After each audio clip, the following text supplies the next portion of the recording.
गंगाधर नाम का एक व्यक्ति था। उसके 4 पुत्र थे। चारों पुत्र जायदाद का बंटवारा करने लगे। उन्होंने पंचायत बुलाई और बोले कि पंचायत का जो मेंबर होता है बड़ा, उससे बोले कि आप हमारे घर का बंटवारा कीजिए। तो वो कहता है कि गंगाधर जी, आपके घर का बंटवारा हो रहा है, बताइए आप क्या कहना चाहते हो। तो इतनी देर में बड़ा बेटा बोलता है, अरे सरपंच दी, आप क्या कह रहे हो, हमने खुद फैसला कर लिया है। हम अपने पिताजी को अपने साथ 3-3 महीने चारों भैया रखेंगे। तो बेचारे गंगाधर जी आराम से सुन रहे थे। गंगाधर जी बोले कि सरपंच जी सुनो, ये मुझे क्या रखेंगे, घर मेरा है, जायदाद मेरी है।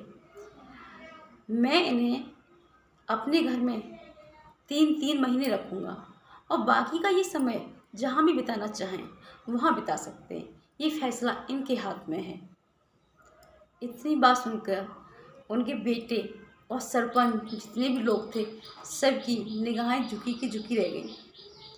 तो इसे कहते हैं फैसला। फैसला दूसरों से नहीं कराया जाता, फैसला खुद से होता है। घर माँ बाप का, जायदाद माँ बाप की, खेती माँ बाप की, बेटे उस पर मौज उड़ाते हैं, ये बहुत गलत बात है। इंसान को अपने आप पर विश्वास होना चाहिए, किसी दूसरे की जायदाद पे नहीं।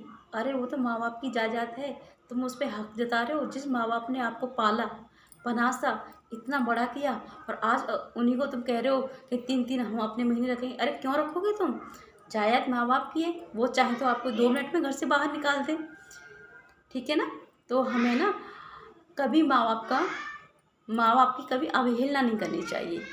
आजकल लोग क्या करते हैं, माँ बाप को अनाथ आश्रम में छोड़ आते हैं, तो ये कितनी गलत बात है। माँ बाप कितनी उम्मीदें लगाए बैठे होते हैं कि आज हमारी एक संतान होगी, वो हम उसे पालेंगे, पनासेंगे, बड़ा करेंगे, उसकी जॉब लगाएंगे, उसकी शादी करेंगे, बच्चे होंगे। और आज वही माँ बाप को बीवी के चक्कर में या किसी की फोर्स में आके अनाथ आश्रम, आज उनका पालन पोषण नहीं होता है।